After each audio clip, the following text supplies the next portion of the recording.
Welcome to the book summary series. इस series में हम स्टैंडर्ड बुक्स से यूपीएससी के लिए सबसे इंपॉर्टेंट स्टैटिक टॉपिक्स को शॉर्ट और क्रिस्प तरीके से कवर करेंगे। You are watching UPSC civil 360।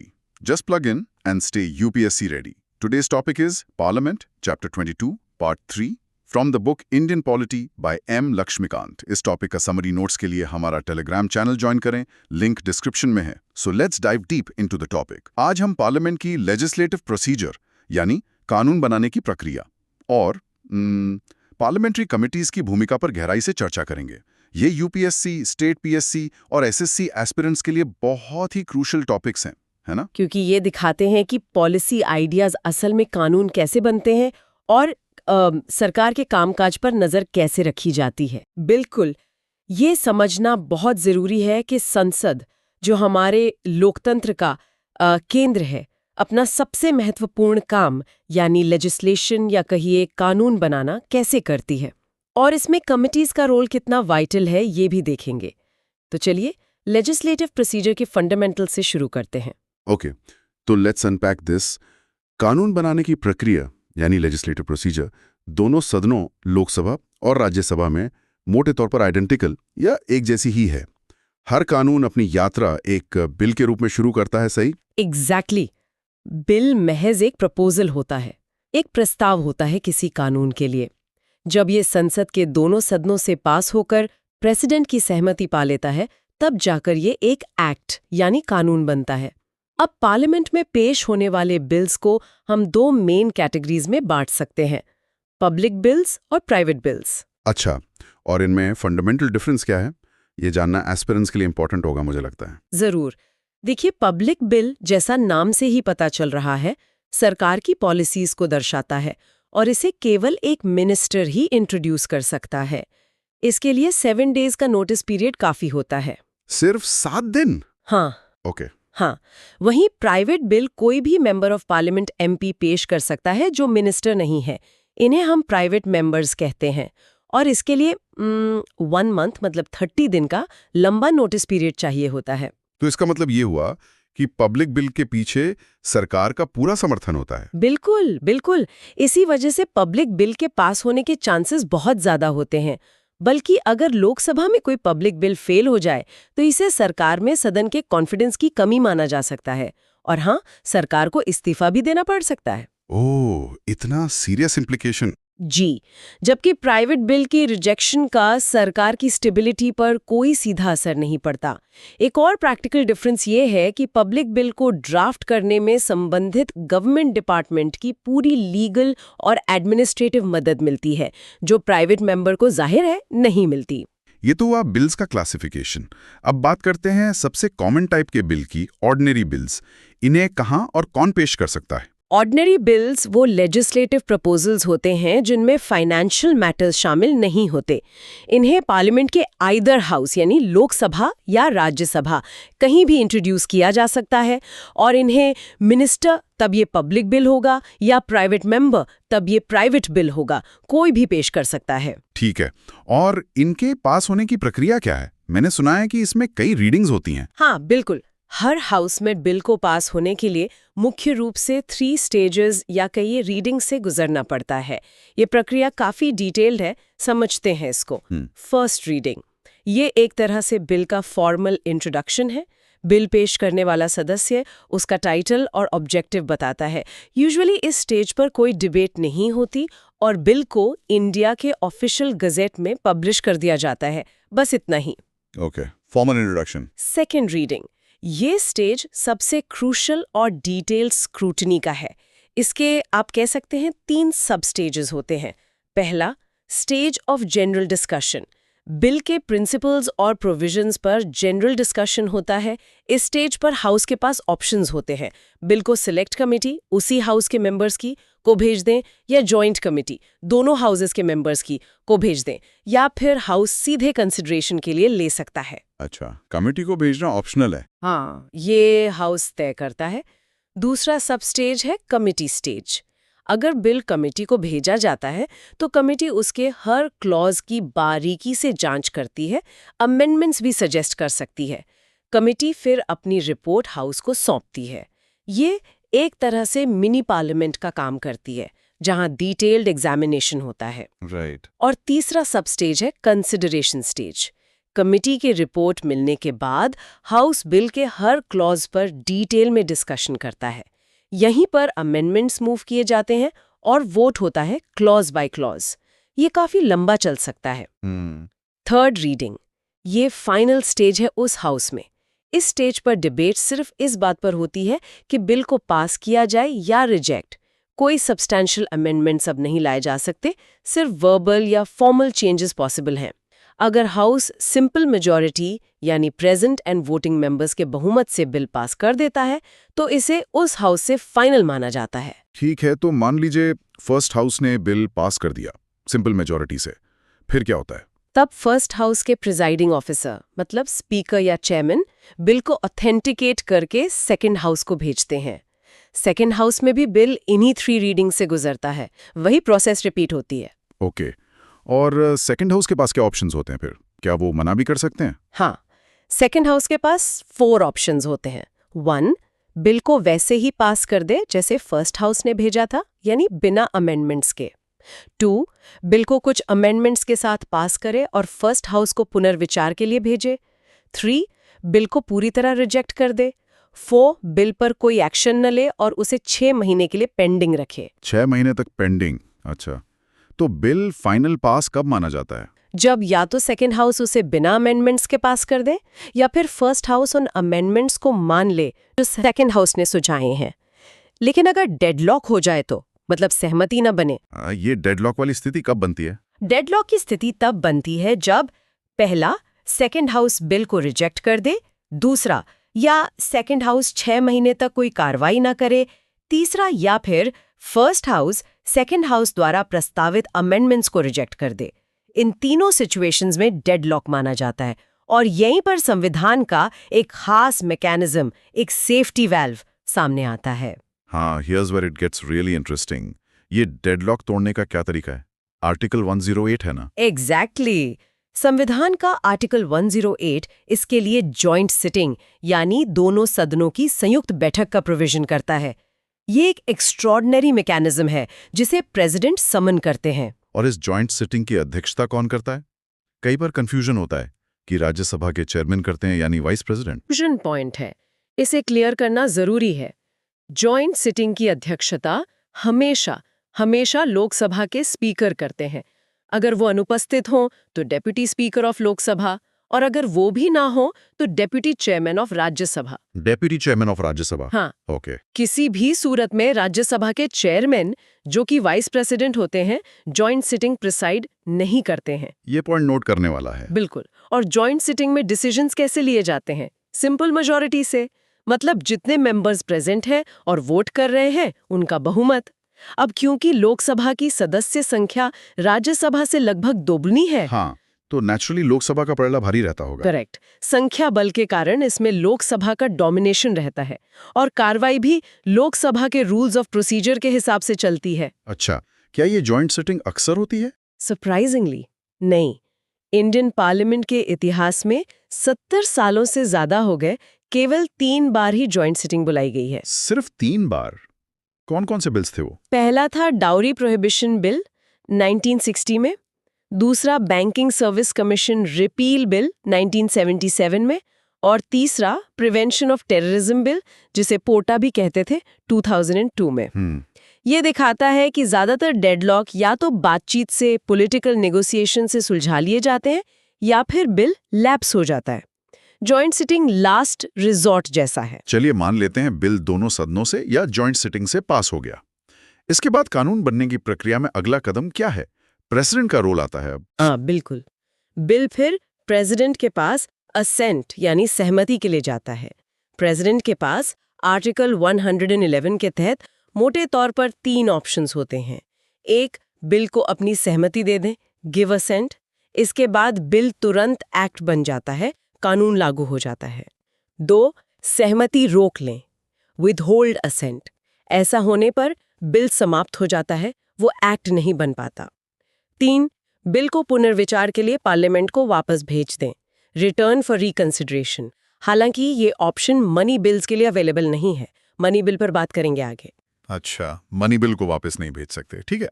और अगर प्रेसिडेंट किसी ऑर्डिनरी बिल को पुनर्विचार के लिए भेजते हैं और पार्लियामेंट उसे दोबारा पास कर देती है, चाहे अमेंडमेंट्स के साथ या बिना अमेंडमेंट्स के, तब प्रेसिडेंट के पास क्या ऑप्शन बचता है? तब प्रेसिडेंट के लिए अपनी सहमति देना मैंडेटरी या कहिए बाध्यकारी हो जाता है। उन्हें अपनी असेंट देनी ही पड़ती है। ये प्रेसिडेंट पर एक कॉन्स्टिट्यूशनल ऑब्लिगेशन है, वो दोबारा रोक नहीं सकते। ये तो हुई ऑर्डिनरी बिल्स की बात। अब आते हैं एक स्पेशल कैटेगरी के बिल्स पर, मनी बिल्स, जिनका जिक्र आर्टिकल 110 में है। ये ऑर्डिनरी बिल से कैसे अलग हैं? क्या है इनमें खास? Money bills exclusively financial matters से डील करते हैं। आर्टिकल 110 बहुत क्लियरली डिफाइन करता है कि मनी बिल में केवल कुछ स्पेसिफिक मैटर्स से रिलेटेड प्रोविजंस ही हो सकते हैं, जैसे किसी टैक्स का लगाना, इम्पोजिशन, हटाना, एबोलिशन, छूट देना, रिमिशन, बदलना, ऑल्टरेशन या रेगुलेट करना। यूनियन गवर्नमेंट द्वारा पैसे उधार लेने, बोरोइंग का regulation, consolidated fund of India, Bharat की संचित निधि, या कंटिंजेंसी फंड ऑफ इंडिया, आकस्मिकता निधि की कस्टडी या इनमें पैसा जमा करना या निकालना। कंसोलिडेटेड फंड ऑफ इंडिया से धन का विनियोग, एप्रोप्रिएशन, मतलब पैसा निकालना।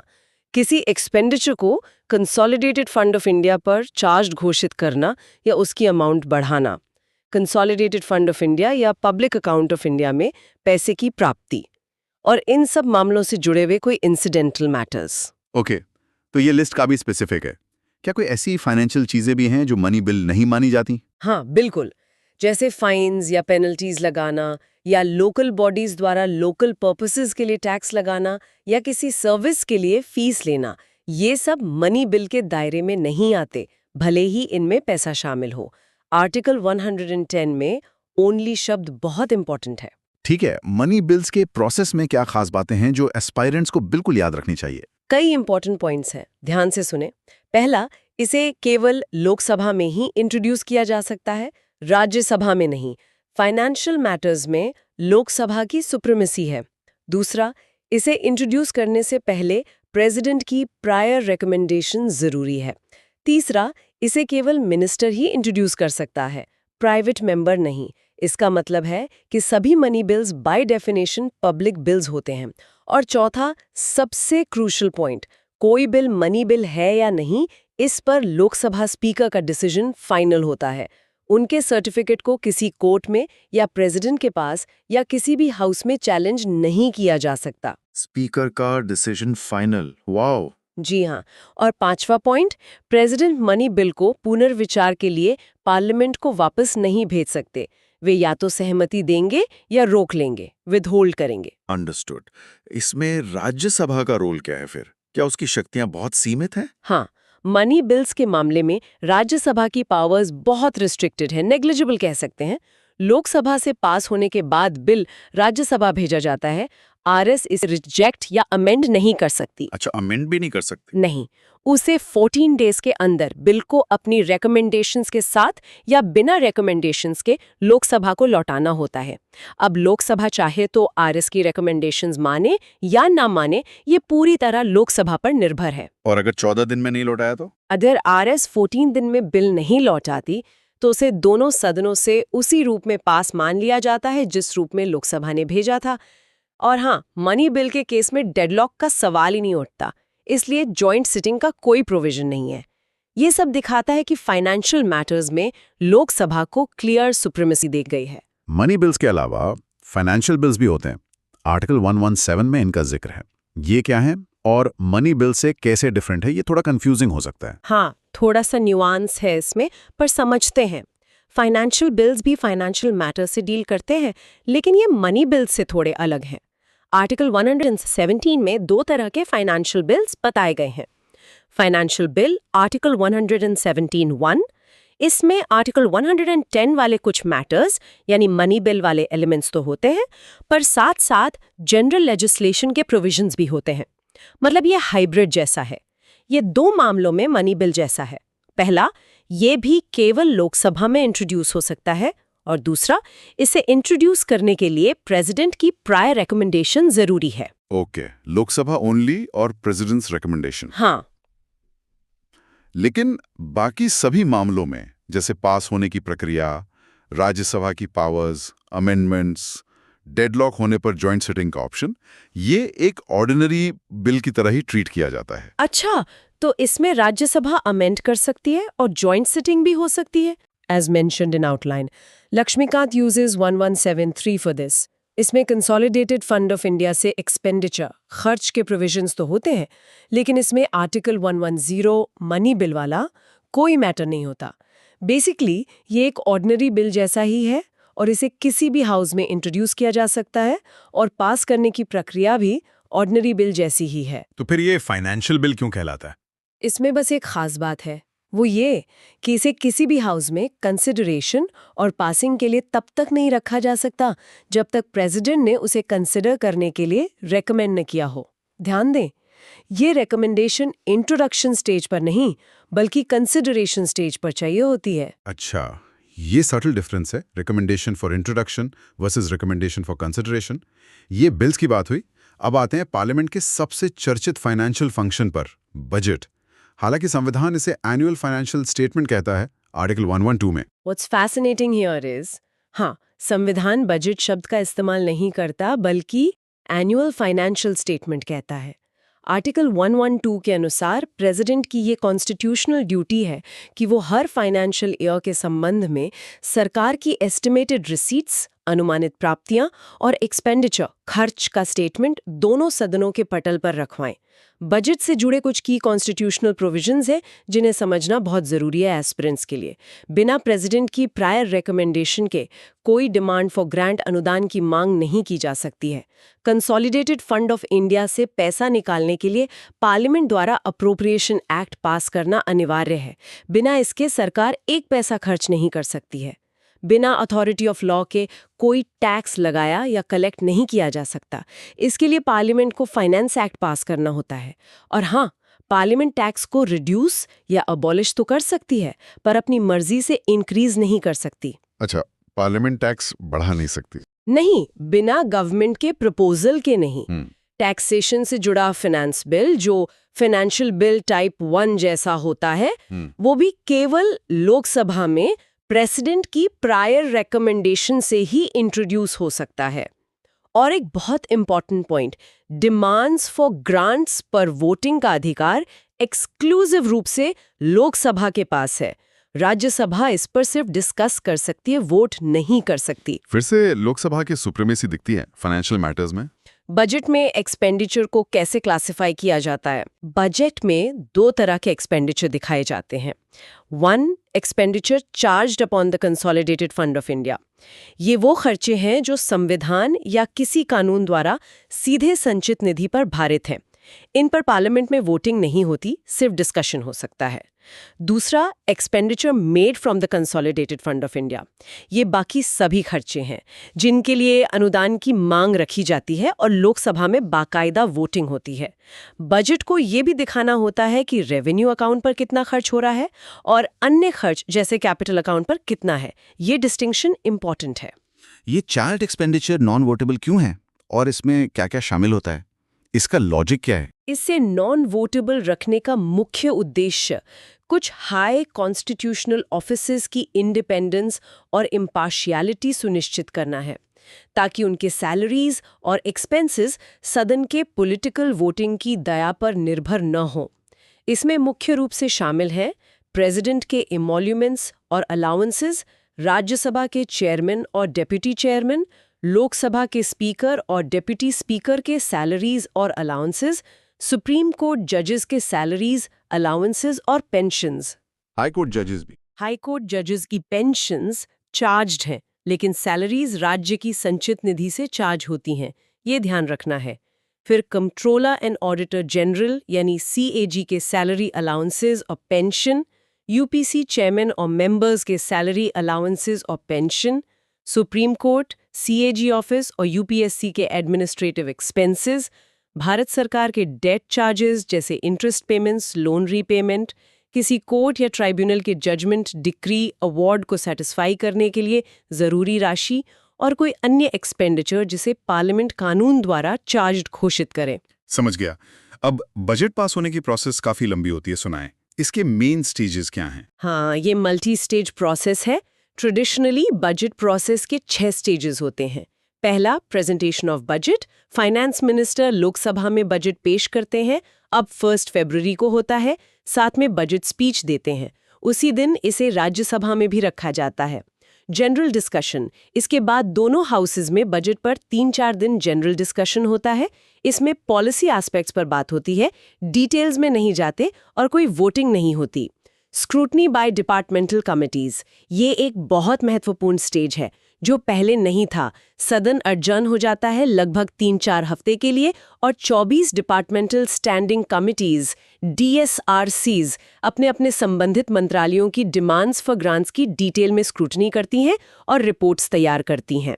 ये कमिटीज वाला स्टेज क्रूशियल लगता है स्क्रूटनी के लिए। बिल्कुल। चौथा स्टेज है voting on demands for grants. ये स्टेज एक्सक्लूसिवली लोकसभा में होता है। DRSCs के रिपोर्ट्स के आधार पर डिमांड्स फॉर ग्रांट्स पर डिस्कशन और वोटिंग होती है मिनिस्ट्री वाइज। चार्ज्ड एक्सपेंडिचर पर सिर्फ डिस्कशन होता है, वोटिंग नहीं। यहीं पे सदस्य सरकार की पॉलिसीज के प्रति असंतोष जताने के लिए कट मोशंस ला सकते हैं। 5वां stage, passing of appropriation bill. Voting पूरी होने के बाद कंसोलिडेटेड फंड ऑफ इंडिया से पैसा निकालने की लीगल अथॉरिटी लेने के लिए एप्रोप्रिएशन बिल लाया जाता है।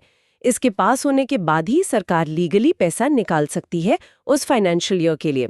और छठा फाइनल स्टेज है पासिंग ऑफ फाइनेंस बिल। इसमें सरकार के financial proposals, mainly taxation proposals होते हैं जो बजट स्पीच में अनाउंस किए गए थे। ये बजट प्रोसेस का फाइनल स्टेज है। फाइनेंस बिल को 75 डेज के अंदर पास करना होता है, provisional collection of taxes act 1931 के तहत। आपने कट मोशंस का जिक्र किया वोटिंग ऑन डिमांड्स के दौरान। ये क्या हैं और कितने टाइप्स के होते हैं? ये ऑपोजिशन के लिए इंपॉर्टेंट टूल होगा। हाँ, ये पार्लियामेंट्री कंट्रोल का एक इंस्ट्रूमेंट है, हालांकि सिंबॉलिक ज्यादा है। कट मोशंस एक तरह से ऑपोजिशन द्वारा पॉलिसी क्रिटिसिज्म या स्पेसिफिक ग्रीवेंस एक्सप्रेशन का टूल है जो डिमांड्स फॉर ग्रांट्स पर वोटिंग के दौरान लाए जाते हैं। ये 3 टाइप्स के होते हैं। पॉलिसी कट मोशन, ये कहता है कि डिमांड की अमाउंट घटाकर ₹1 कर दी जाए। ये अंडरलाइंग पॉलिसी के प्रति फंडामेंटल डिसअप्रूवल दिखाता है। सदस्य ऑल्टरनेटिव पॉलिसी भी सजेस्ट कर सकते हैं। मतलब पूरी पॉलिसी से असहमति। हाँ, बिल्कुल। दूसरा है इकोनॉमी कट मोशन। ये कहता है कि डिमांड की अमाउंट एक स्पेसिफाइड अमाउंट से कम कर दी जाए। ये सुझाव देता है कि प्रोपोज्ड एक्सपेंडिचर में इकोनॉमी मितव्ययिता भरती जा सकती है, खर्चा कम किया जा सकता है। और तीसरा है टोकन कट मोशन। ये कहता है कि डिमांड की अमाउंट ₹100 कम कर दी जाए।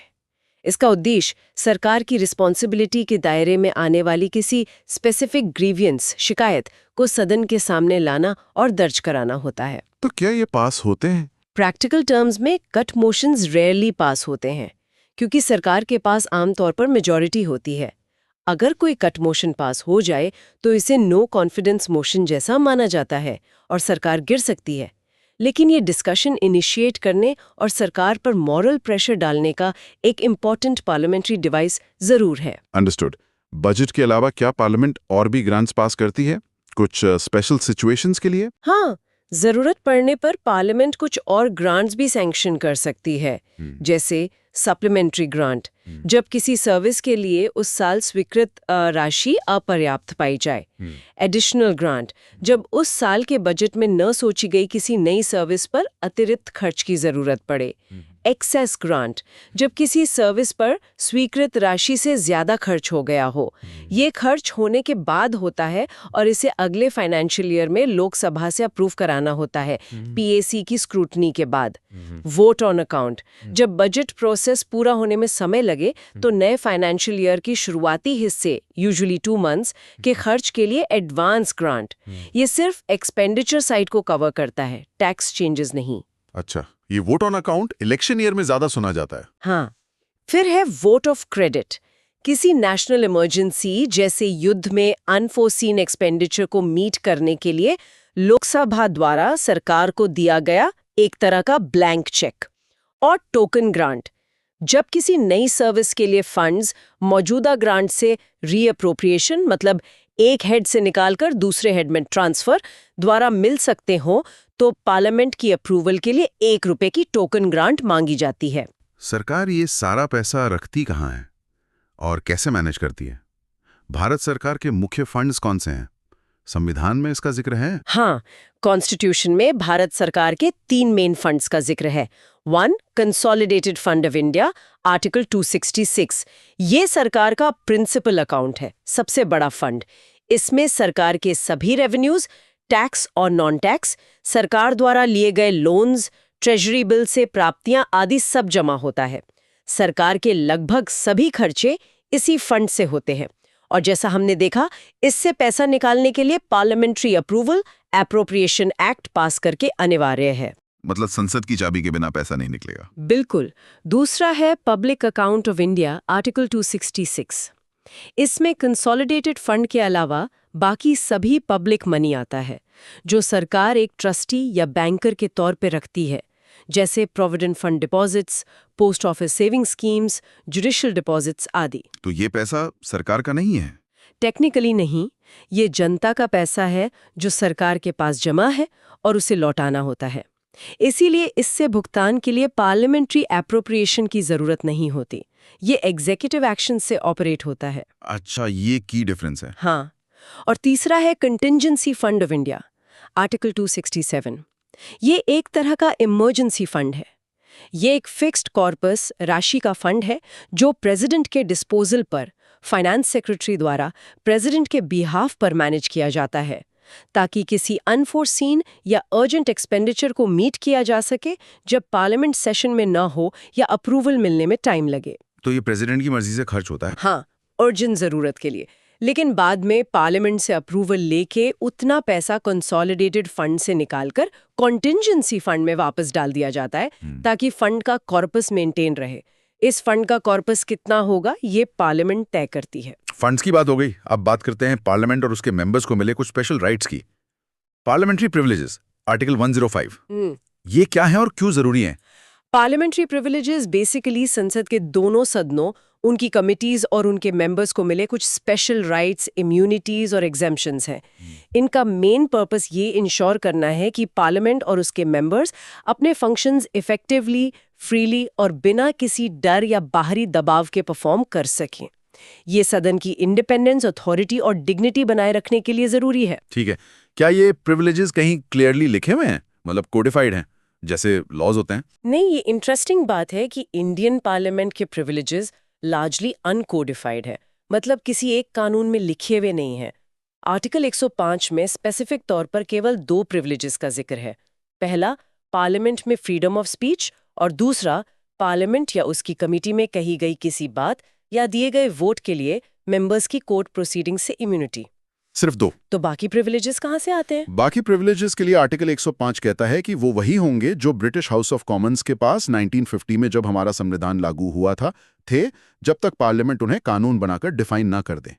पार्लियामेंट ने आज तक ऐसा कोई कॉम्प्रहेंसिव लॉ नहीं बनाया है। अच्छा, तो ब्रिटिश कन्वेंशन चल रहा है एक तरह से। हाँ, काफी हद तक। ये privileges attorney general of India और यूनियन मिनिस्टर्स को भी मिलते हैं, भले ही वो वोटिंग राइट्स के बिना दूसरे हाउस की कार्यवाही में भाग ले रहे हों।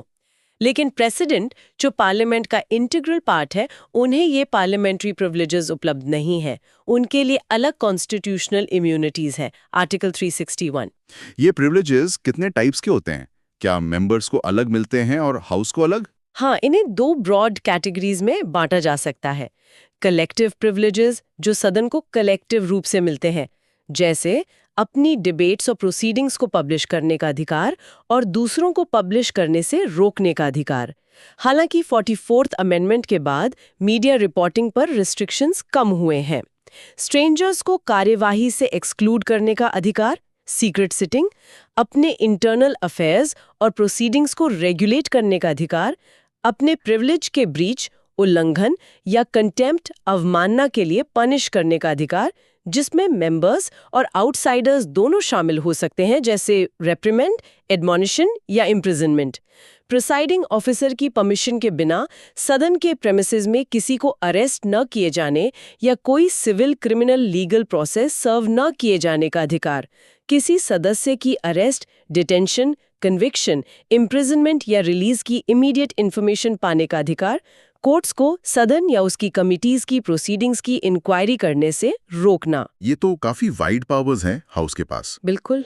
और दूसरे हैं इंडिविजुअल प्रिविलेजेस जो मेंबर्स को इंडिविजुअली मिलते हैं। सबसे इंपॉर्टेंट है freedom of speech in parliament, article 105। सदस्य सदन में या उसकी कमेटी में कही गई किसी बात या दिए गए वोट के लिए किसी भी कोर्ट में लायबल नहीं है। यह डेमोक्रेसी के लिए फंडामेंटल है। दूसरा, फ्रीडम फ्रॉम अरेस्ट। संसद सत्र के दौरान, सत्र शुरू होने के 40 दिन पहले और सत्र खत्म होने के 40 दिन बाद तक मेंबर्स को सिविल केसेस में अरेस्ट नहीं किया जा सकता। सिविल केसेस में, क्रिमिनल में नहीं। नहीं, ये इम्यूनिटी क्रिमिनल केसेस या प्रिवेंटिव डिटेंशन लॉज के तहत अरेस्ट पर लागू नहीं होती। अगर क्रिमिनल केस में अरेस्ट होती है तो प्रिजाइडिंग ऑफिसर को तुरंत इन्फॉर्म करना होता है। उन्हें ज्यूरी सर्विस से भी एग्जेम्पशन है जब ज्यूरी सिस्टम था। पार्लियामेंट का काम बहुत डाइवर्स और कॉम्प्लेक्स होता है। बिल्स पास करना, बजट देखना, पॉलिसीज पे डिबेट करना। इसमें पार्लियामेंट्री कमिटीज का क्या रोल है? ये क्यों बनाई जाती हैं? देखिए, पार्लियामेंट के पास सभी विषयों पर डिटेल में जाने का न तो समय होता है और ना ही हमेशा एक्सपर्टीज। यहीं पर पार्लियामेंट्री कमिटीज का रोल आता है। ये कमिटीज एक तरह से पार्लियामेंट का काम आसान और इफेक्टिव बनाती हैं। ये बिल्स की डिटेल स्क्रूटनी करती हैं, गवर्नमेंट एक्सपेंडिचर की गहन जांच करती हैं, पॉलिसीज का एनालिसिस करती हैं, डे टू डे एडमिनिस्ट्रेशन पर ओवरसाइट रखती हैं और स्पेसिफिक इश्यूज पर रिपोर्ट्स देती हैं। ये कमिटीज हाउस द्वारा अपॉइंट या इलेक्ट की जाती हैं या स्पीकर चेयरमैन द्वारा नॉमिनेट की जाती हैं। ये स्पीकर चेयरमैन के डायरेक्शन में काम करती हैं और अपनी रिपोर्ट हाउस या स्पीकर चेयरमैन को देती हैं। इन्हें लोकसभा या राज्यसभा सेक्रेटेरिएट द्वारा नेसेसरी सपोर्ट भी मिलता है। तो ये मिनी लेजिस्लेचर्स की तरह काम करती हैं। में रखा जाता है 1 स्टैंडिंग कमिटीज। ये परमानेंट नेचर की होती है, मतलब ये कंटिन्यूस बेसिस पर एग्जिस्ट करती हैं। ये हर साल या पीरियोडिकली कॉन्स्टिट्यूट होती हैं, जैसे financial committees, departmental standing committees, DRSCs, committee on petitions, committee of privileges, business advisory committee, rules committee etcetera. ये रेगुलर काम देखती हैं। 2 एडहॉक कमिटीज।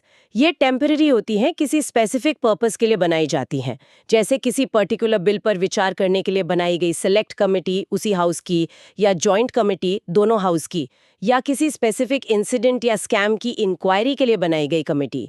काम पूरा होने पर ये समाप्त हो जाती हैं। स्टैंडिंग कमिटीज में फाइनेंशियल कमिटी सबसे इंपॉर्टेंट मानी जाती है ना? कौन सी हैं ये और इनका मेन फंक्शन क्या है? पब्लिक अकाउंट्स कमेटी का नाम तो बहुत सुना है। हाँ, फाइनेंशियल कमिटीज गवर्नमेंट स्पेंडिंग पर पार्लियामेंट्री ओवरसाइट रखने में क्रूशल रोल निभाती हैं। 3 प्रमुख फाइनेंशियल कमिटीज हैं और तीनों बहुत इंपॉर्टेंट है। 1 पब्लिक अकाउंट्स कमेटी, PAC। ये सबसे पुरानी फाइनेंशियल कमेटी है। 1919 के एक्ट के तहत 1921 में बनी थी, मतलब प्री इंडिपेंडेंस एरा से है। इसमें 22 मेंबर्स होते हैं, 15 लोकसभा से और 7 राज्यसभा से। मेंबर्स प्रोपोर्शनल रिप्रेजेंटेशन PRSTV से हर साल इलेक्ट होते हैं ताकि सभी पार्टीज को रिप्रेजेंटेशन मिले। कोई मिनिस्टर इसका सदस्य नहीं बन सकता। मिनिस्टर नहीं बन सकता, ये क्यों? ताकि कमेटी अनबायस्ड होकर सरकार के खर्चों की जांच कर सके। मिनिस्टर तो खुद एग्जीक्यूटिव का हिस्सा है। राइट, कॉन्फ्लिक्ट ऑफ इंटरेस्ट होगा। एग्जैक्टली। इसका कार्यकाल 1 ईयर का होता है। इसका चेयरमैन स्पीकर द्वारा लोकसभा मेंबर्स में से अपॉइंट किया जाता है और 1967 से एक कन्वेंशन बन गया है कि चेयरमैन ऑपोजिशन पार्टी से होता है। अच्छा, चेयरमैन ऑपोजिशन से, ये तो अकाउंटेबिलिटी के लिए अच्छा है। बिल्कुल। इसका main function controller and auditor general CAG की एनुअल ऑडिट रिपोर्ट्स की जांच करना। CAG सरकार के खातों का ऑडिट करता है और PAC उस ऑडिट रिपोर्ट की जांच करती है। ये देखती है कि पैसा लीगली अवेलेबल था या नहीं, उसी सर्विस पर्पस के लिए खर्च हुआ जिसके लिए सैंक्शन हुआ था, और एक्सपेंडिचर रेलेवेंट रूल्स के कंफर्म था या नहीं। ये गवर्नमेंट कॉर्पोरेशंस, ऑटोनमस बॉडीज के अकाउंट्स भी देखती है। एसेंशियली ये खर्च होने के बाद पोस्ट फैक्टो उसकी लीगैलिटी, प्रोप्राइटी और विजडम की जांच करती है। इसे CAG का फ्रेंड, फिलोसोफर एंड गाइड भी कहा जाता है। लिमिटेशंस, ये पॉलिसी क्वेश्चंस में नहीं जा सकती कि पॉलिसी सही थी या गलत।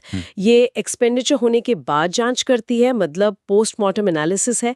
पैसे को खर्च होने से रोक नहीं सकती, डे टू डे एडमिनिस्ट्रेशन में इंटरफेयर नहीं कर सकती, और इसकी रिकमेंडेशंस एडवाइजरी होती हैं, सरकार मानने को बाध्य नहीं है। हालांकि आमतौर पर इन्हें सीरियसली लिया जाता है। ओके, दूसरी committee? Estimates committee 2। Estimates committee ये पोस्ट इंडिपेंडेंस बनी 1950 में तत्कालीन फाइनेंस मिनिस्टर जॉन मथाई की सिफारिश पर। हालांकि इसका ओरिजिन भी 1921 की स्टैंडिंग फाइनेंशियल कमेटी में ढूंढा जा सकता है। इसमें 30 मेंबर्स होते हैं और सभी सदस्य लोकसभा से होते हैं। इसमें राज्यसभा का रिप्रेजेंटेशन नहीं है। मेंबर्स PRSTV से इलेक्ट होते हैं। इसमें भी मिनिस्टर सदस्य नहीं बन सकता। जिसमें सिर्फ लोकसभा? क्यों? शायद इसलिए कि बजट एस्टिमेट्स का कंट्रोल रखना प्राइमरीली लोकसभा का प्रेरोगेटिव माना जाता है। कार्यकाल इसका भी 1 ईयर है।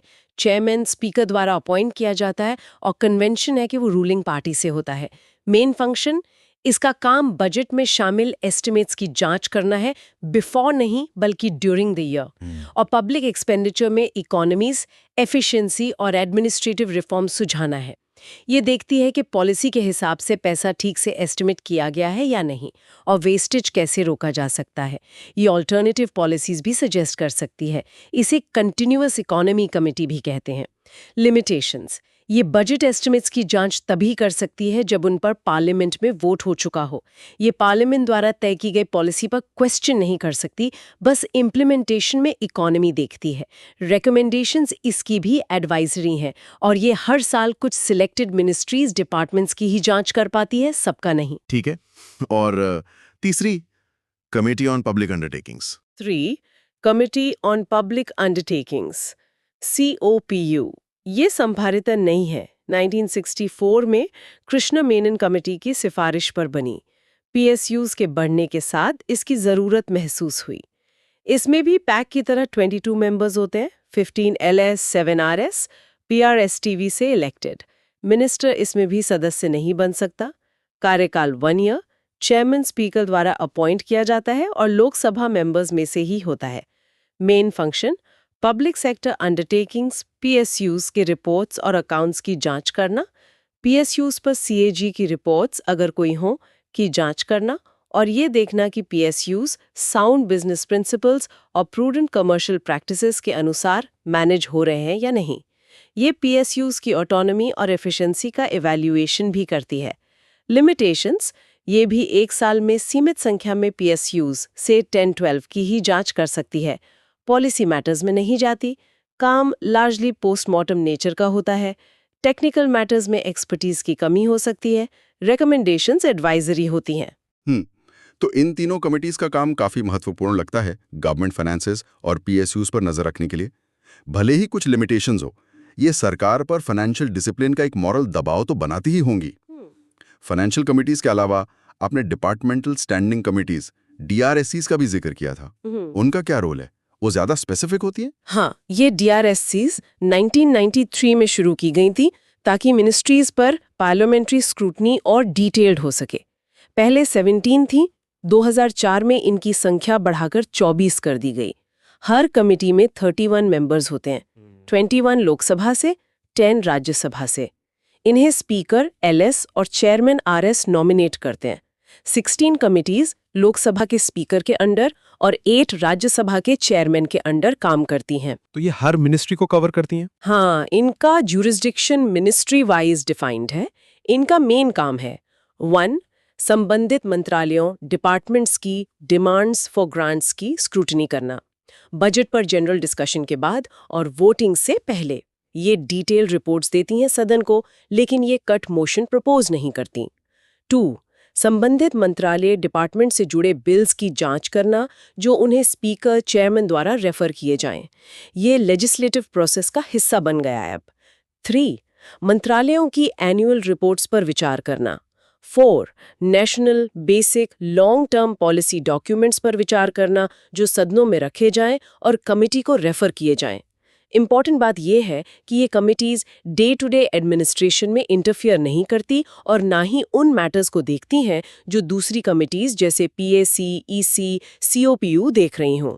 इनकी रिकमेंडेशंस भी एडवाइजरी नेचर की होती हैं, लेकिन इन्होंने लेजिस्लेटिव स्क्रूटिनी और फाइनेंशियल ओवरसाइट को काफी हद तक इंस्टीट्यूशनलाइज और डीपन किया है।